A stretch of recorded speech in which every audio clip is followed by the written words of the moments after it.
Blog Talk Radio.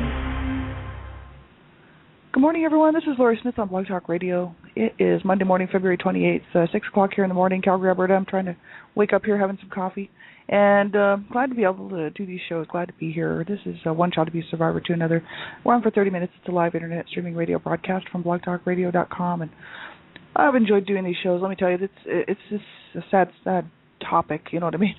But I'm going to be thinking about this stuff whether I do the shows or not. And these shows have been very helpful for me. I don't know if they've helped anybody else out. And I know I've had some awesome friends who tune into my shows almost daily, and Gypsy Witch, and there's a whole lot of other people that I don't even know who you are that tune into my show on a regular basis. And, I know it's very helpful for me because it helps me to put things in place and kind of helps me to go through things looking at it objectively as a third party, and also just to get in touch with some of the feelings that, are there, but that I may not have really worked through. So there's many reasons why I do this show, and it has been a real, it's been a healing experience for me. I feel so much better now than when I had everything bottled up inside, and it's almost like a self-help counseling session. But, it just allows me to sort of put things in place. And so, I thank everybody for tuning in, and it's a discouraging topic, but there's so many of us survivors out here, and that's why I decided to do this. And I didn't mind putting myself out here because I plan on doing public speaking for the rest of my life about abuse, and not necessarily just about my story, but about child abuse and trying to stop child abuse. So it's important for me to be able to feel comfortable talking about it. And so this was the best format for me that I could think of. And also I thought, hey, I could help other people who may feel alone and not being able to get any validation, and because I know how that is, and not being able to, to hear from other people who have been through this stuff, to be able to relate to it. Because I know when I listen to other survivors talk and tell their stories and read their books, it's, it's sad, that we've had to go through this, but it's also, it's like, oh, I can totally relate to that, or, oh, that's so sad, or some of the stuff I don't relate to, and some I do, right? But it's, we're all different. We've all been through different things. But the main thing is it's horrific, and we never should have had to go through this. I just wanted to. I've been doing a lot of thinking about the shows. I'm exhausted, to be honest with you, and I do a whole lot of volunteering. I'm the Canada Regional Director for Dreamcatchers for Abused Children, and I volunteer for many other organizations as well, but I'm an inactive member in all the others because I just don't have time. And Dreamcatchers has really become my main focus, and it should be. I'm going to have to cut back on some shows. It's really quite sad, but I think just for the month of March, I'm going to give it a try. Just due to the fact that I got a cold that has been dragging on for 3 weeks now. It's not even a cold anymore, it's an infection. And also, I just haven't had time to do things that I need to be doing because I'm trying to squeeze all these shows in. And I do Dreamcatchers Talk Radio at night, 11 o'clock p.m. Eastern Standard Time as well, and I'm committed to doing that show. And so, but I don't want to cut these shows out completely because these are important for me, and I don't know how important they are for other people, but I know lots of people tune into my shows. Sometimes there's hundreds of people listening to one particular show, so I certainly don't want to cut the shows out. And I know a lot of people listen to the archives because of the time that the show is on in the morning. It's just not convenient for people to catch. So I know most people listen to the shows in the archives, and there's only a handful of people catching them live, which is understandable.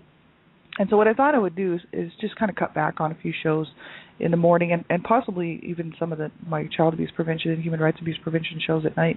But I thought what I would do, and I sort of really carefully thought this out, is just do a few shows a week, like maybe 3 instead of 5, and move them like to Tuesdays, Thursdays, and Saturday mornings or something. This would give me a chance to either catch up on some rest or to catch up on some things that I need to be doing that I don't have time to do. I used to have a lot more free time. I didn't used to work so many hours, and now I'm putting in a lot of hours at work, as well as travel time. It takes me 2 hours to get back and forth to work, and that's cut into my free time really harshly.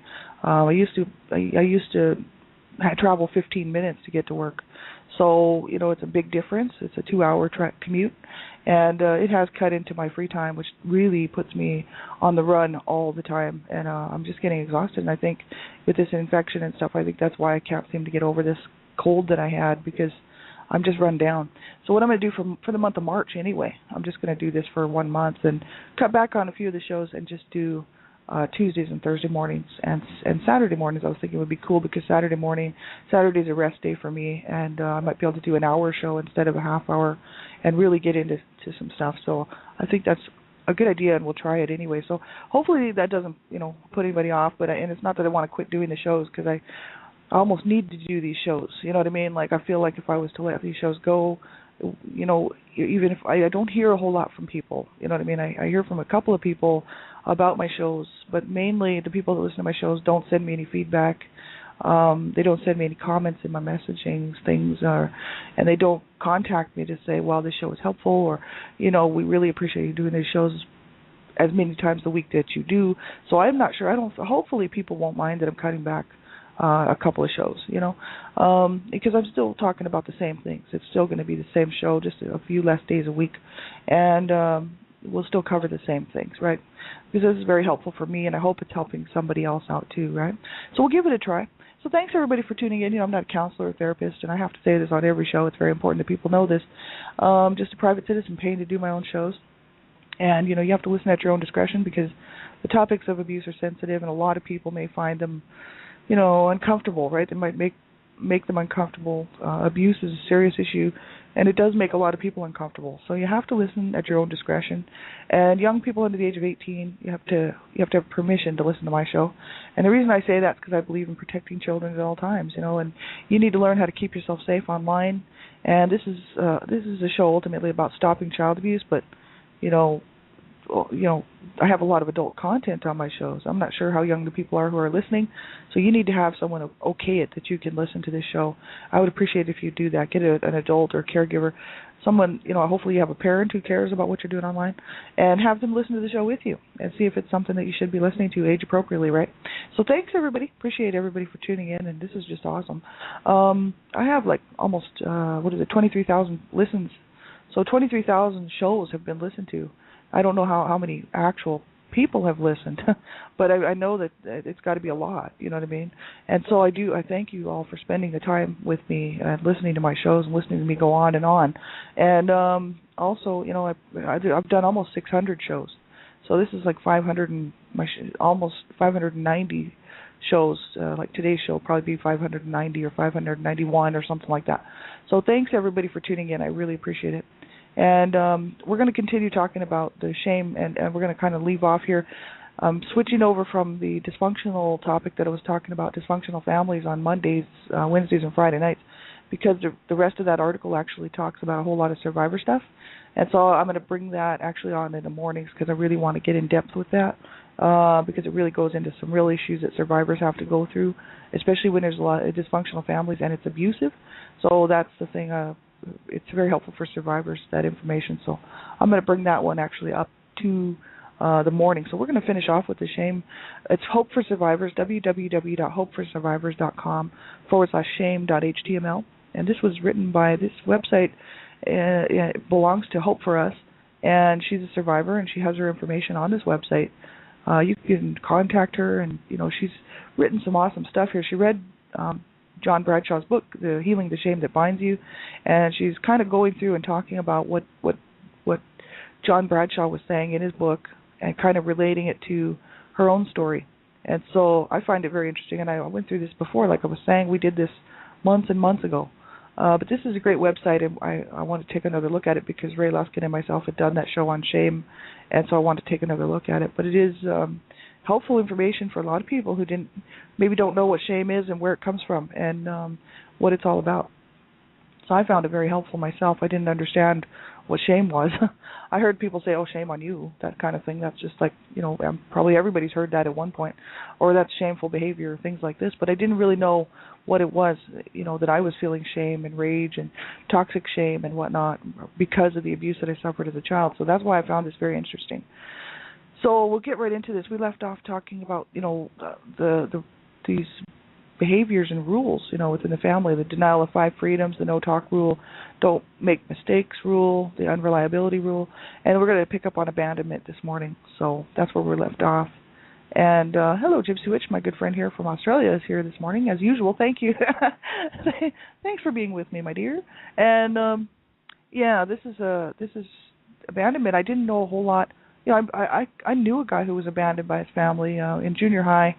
I knew this young fellow who was went home after school and found an empty house, including all of his stuff. It was gone. Everything was gone. So his family just picked up and left him.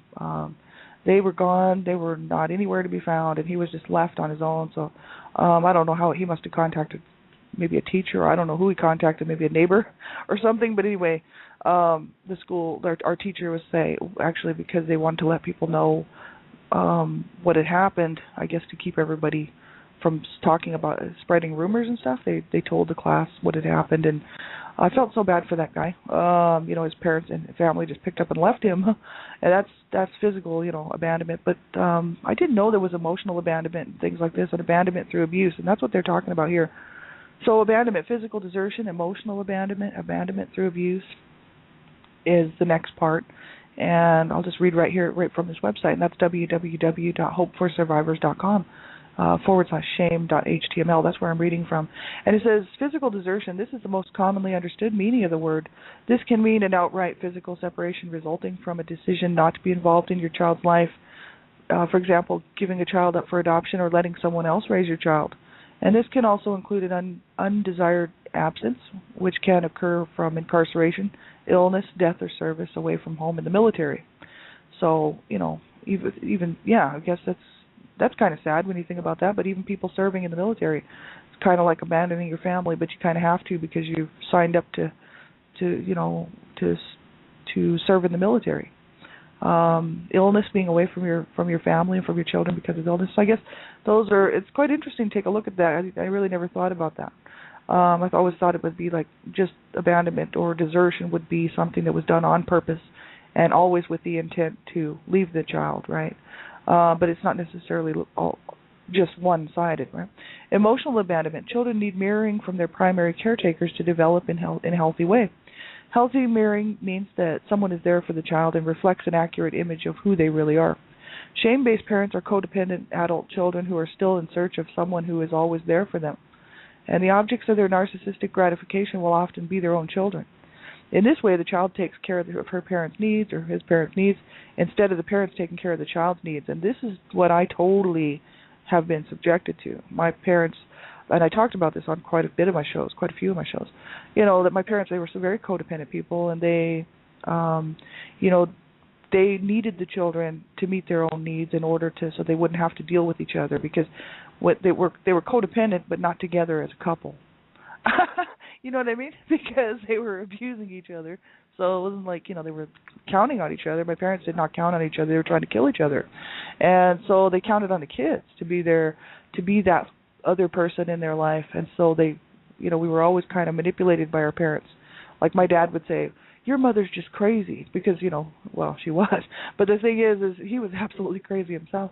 And he'd be like, let's just leave your mother. We'll just go and we'll just, we'll go to California, these types of things. And he was always trying to make my mom, look worse than him, right? So he was always trying to manipulate the situation. And my mom did the same thing. Oh, your father, he's just crazy. And, he's just abusing me. And look what he's doing to everybody else, and all this stuff. And, the two of them were always playing the kids against each other within the home. Of course, we knew because we were being abused by both of them. So none of us was fooled by it.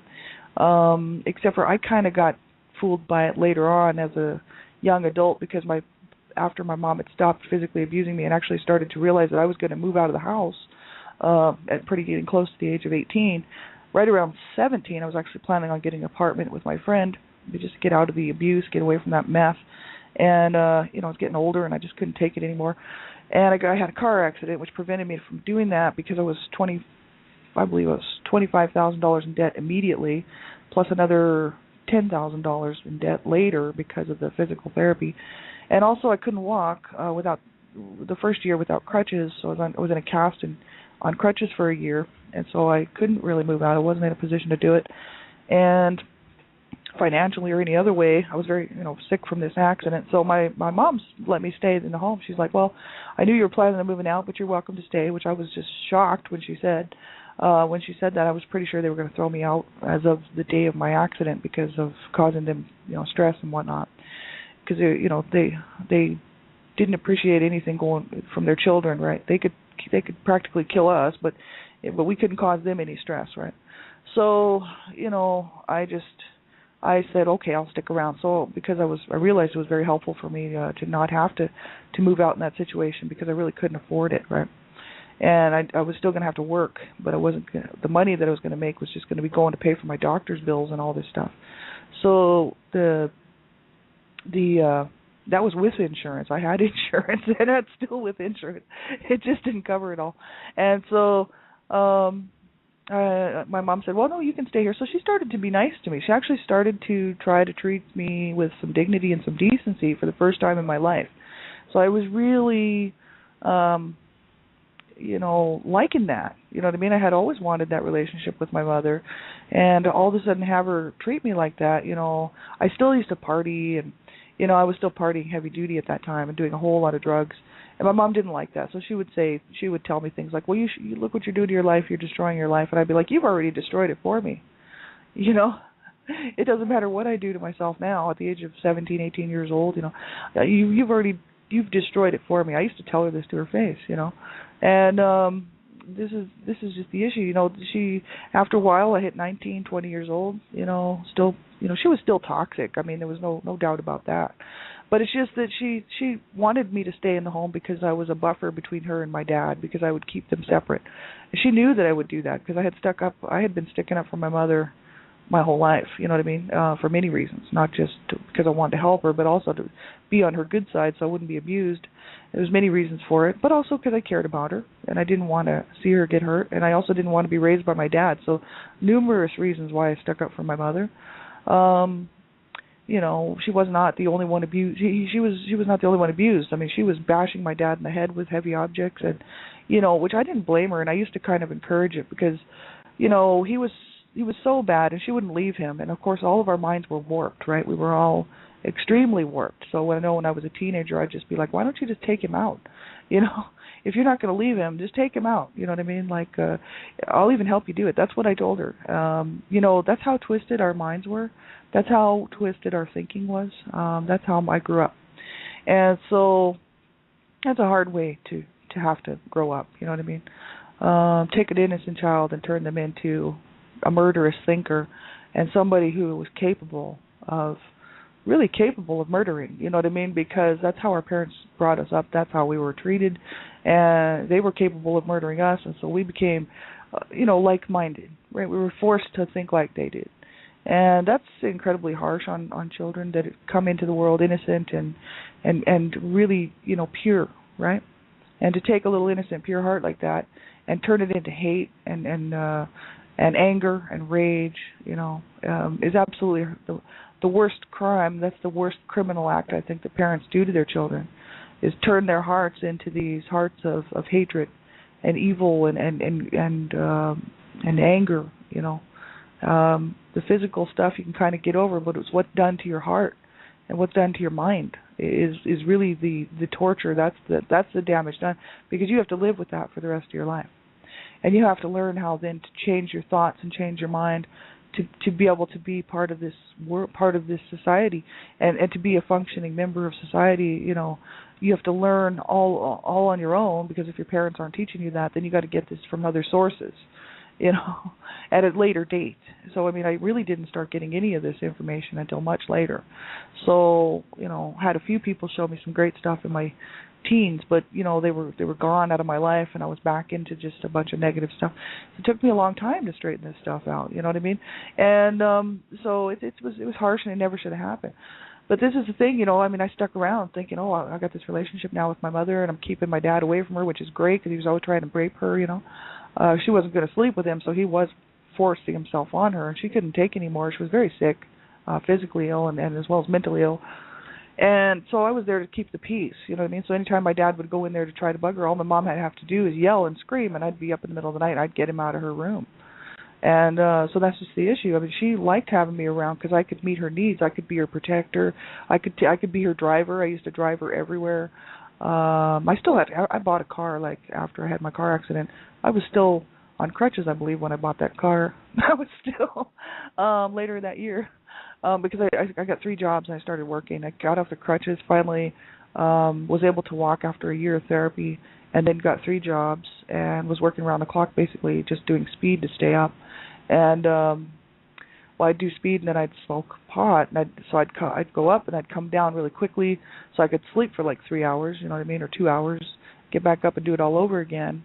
And nearly destroyed my body doing that. You know, I was very hard on my body to do that. I did that for about 6 months, and almost wrecked my car again a couple of times just because I fell asleep at the wheel, things like this. Absolutely horrific. But anyway, so I stayed with my parents, and then, you know, of course my mother was still toxic. I mean, mentally ill people do not change just because. She never got any help, you know what I mean? But the physical abuse had stopped, obviously. She got too old, she got too sick, and she was on oxygen, and so I had to listen to her mouth, but I didn't have to take any more physical abuse from her. And she was still kind of physically abusive towards my dad, but she wanted to keep me on her good side because otherwise I would leave, see? So she kind of played me along, right? And then at the age of 29, drops the bomb that she never cared for us, didn't want us, didn't love us, never wanted us, and that she should have killed us all, and that we didn't mean anything to her. At the age of 29, again, I had to listen to all this stuff. So I was set up for a huge fall, an absolutely huge fall. And that's what I think, you know, so many people have to go through. I can't imagine I'm the only one that's ever went through that. You know, that a parent could set you up for a fall for like 10 years, you know, like a 10-year ride of not perfect relationship, but just a decent relationship that's sort of half good because, you know, compared to what it was. And then to turn around and drop a bomb like that, it was just like, you got to be kidding me. So I was really upset because I realized I had just been used. I had just been taken advantage of for 10 years. I could have been on doing my own thing, you know, living my own life and not worried about my sick and twisted parents and not cooking meals for my mom, not doing laundry, you know, not becoming the caregiver for my mother, right? Because she didn't want anything to do with my dad. And so here I had done all this work, and of course at the time I didn't begrudge it. I was like, fine, this is okay, you know, to help my mom, that's no problem. And, you know, then after she dropped that bomb, I thought, oh my God, she totally took advantage of me completely, you know what I mean? Because she just wanted me here for her own protection, for her own needs, right? Had nothing to do about the fact that she wanted this relationship. And then I told her, you can't tell me that. You can't tell me this. Like, I mean, you have to, I mean, you know, you can't tell me that we didn't count. Like, all of us. Like, I went through all of our names, you know, Irene, Kevin, you know, Chess and Rob and Howard and Kathy and myself. You can't tell me that we did not count and mean something in your life. And she said, nope, you meant nothing to me. All of you meant nothing to me. You're just worthless. And she just rolled over, you know. She was just going to bed. She just rolled over. I was like, you've got to be kidding me. So I was just screaming mad. And I mean, I left, and then shortly after I moved away to Canada, and just before I hit 30. And so I had a whole lot of anger and rage inside of me that needed to come out. And when I moved to Canada, I knew it was going to have to happen. And I didn't even begin my healing journey for another 11 years. So that just tells you, you know, how long sometimes this stuff takes. And I really wish that I had you know, reached out and called, you know, and got some counseling or got some help at the time when I really needed it. Now I'm able to do my self-help stuff, right? But before, you know, it was a little bit tricky, and I really should have had some help, you know.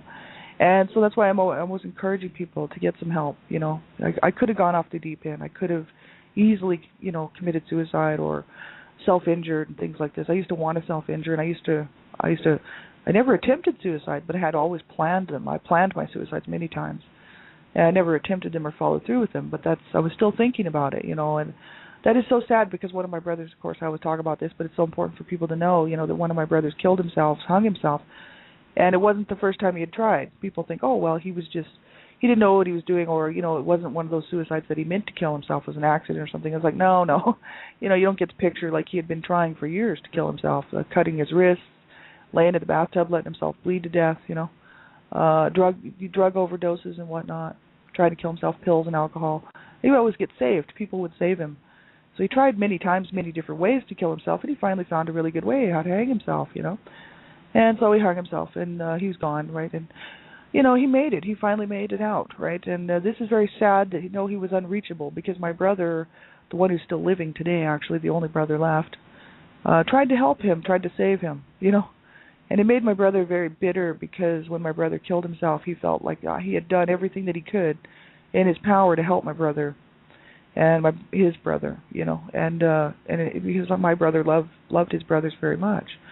and his only, and then to have my brother kill himself, even after all this stuff that my brother had done for him. It was so harsh, because my brother really tried to make up for my parents, because my brother Rob that killed himself was the brother that my dad was always picking on and abusing. So that's why my brother, he's the one that reported the abuse, and because he went to school and he was all beaten up. My brother Rob, he's the one that killed himself because my dad was continually picking on him, continually abusing him, you know what I mean? And so, my brother Kevin, the older brother, he really should have probably taken all those young guys with him when he left. My brother Kevin was 16 when he moved out. He left. He just ran away, basically. But he didn't have to run away because my parents didn't care whether we lived or died. So, you were free to leave the house if you wanted to. They wouldn't call the cops. I mean, they just, bye-bye, see ya, they didn't care. So I think my brother Kevin should have taken the older brothers with him. I really do. And, whether that would have made a difference, I would like to think that all three of them would have been alive had my brother Kevin taken them. Or my sister Irene. My sister Irene was 18, and she had her own 2 kids that she tried to kill, and she was a very sick and twisted woman herself, and she was suicidal. She had a gun, and we were always concerned she was going to kill herself or her family, or not necessarily her children, but she tried to kill her children by force feeding them and things like this and beating on them. But we kind of figured she would kill her husband with the gun and then shoot herself, sort of thing, right? And she was very sick and twisted. Let's just be honest. And so the only one that actually isn't really all that crazy is my other sister Kathy, and she's actually pretty functionable. She does really quite well for herself. She's 5 years older than me, and she maintains an attitude of love towards people and towards life. And who knows what kind of problems she's got because of the abuse that she suffered, but she has some issues that she needs to work through. But whether she'll ever admit that herself, who knows, right? But this emotional abandonment stuff, children need marrying. Shame-based parents are codependent adult children who are still in search of someone who is always there for them. The objects, that's what my sister's actually become, though, is this codependent adult child who needs to have her needs met by other people. She can't find her own peace. She can't find her own way to meet her own needs. She has to feel that, she has to have somebody else kind of do that for her. It's just bizarre. She doesn't care what you want to do. It's all about what about herself. And she picked this up from my mom and dad. Exactly right. Both my parents were like that. So it says the objects of their narcissistic gratification will often be their own children. In this way, the child takes care of their mother's needs instead of the parents taking care of the child's needs, and that's exactly what it is. Our parents were looking for us to meet their needs all the time, but they were not going to meet our needs, and they never did, and they never would. That's a harsh way to grow up, you know what I mean? It did have a huge effect on my life, and it caused me to feel a lot of anger because I realized I had been taken advantage of by my mother. So then, because my dad is almost 90 years old, now he's not well. He's had 2 surgeries this last year, and he's just, he's hanging in there. But for 90 years old, he's doing really quite well. He was never on a walker. He's been on his whole life been able to walk around free from a walker or oxygen, or, he's had a pretty good life for being 90. And even though the abuser person that he was, he's still toxic and he's still mentally ill, right? So I won't have anything to do with him anymore. I have cut him off. I decided enough is enough. He stayed with me for a year and really almost drove me crazy, and that's why I wrote my blog. I thought, no way you're going to get away with this, old man. No way, no way. So I wrote the blog. I started writing the blog when he was here staying with me because I let him into my home, out of the goodness of my heart, because I thought, hey, we could repair our relationship and try to build some type of relationship, right? Because we never had a good relationship. So he ruined that for me again. So it's just a complete letdown. And by, it's like, what do you do? I'll never ever be able to get what I needed from my parents. And so I realized that and, really began to work through and realized that I was going to have to do this, I was going to have to get help and learn how to help myself and, rise above all this garbage and go, walk through it first of all and allow myself to heal from all this stuff that was put on me by my parents. Absolutely ridiculous. And one of my siblings. So tomorrow we'll talk about abandonment through abuse, and then we'll take a look at the rest of this article. Not tomorrow. Sorry. Tomorrow's Tuesday, so we may as well just stick with the plan. So Tuesday. So we'll cover some of this stuff here, and we'll continue on with this article. This is www.hopeforsurvivors.com. So make sure you take good care of yourselves. You certainly deserve you deserve so much better if you went through this and you were abused as a child. Absolutely horrible. And if you're having a hard time, you make sure you call somebody, because sometimes people just can't be around and people aren't available. And if you can't reach somebody, you phone a crisis line. I don't care what you do, but you phone somebody and you get some help if you're having a hard time, right? So take care of yourselves, everybody. Have a great day. I'll be back on tonight. Dina Dixon's joining me on Dreamcatchers Talk Radio here tonight at 11 o'clock p.m. Eastern Standard Time. And we'll be talking about domestic violence and its effects, the long-lasting physical effects as well as emotional, psychological effects on its victims and as well as the children. And if there's children in the home, I'll be talking about the secondhand victims myself, because I was a secondhand victim of domestic violence. So we're going to talk about that tonight on Dreamcatchers Talk Radio. I'm really glad to have Dina Dixon joining me. And then I'll be on my show right after that. So have a great day, everybody. Take good care of yourselves, okay? Talk to you soon. Bye-bye.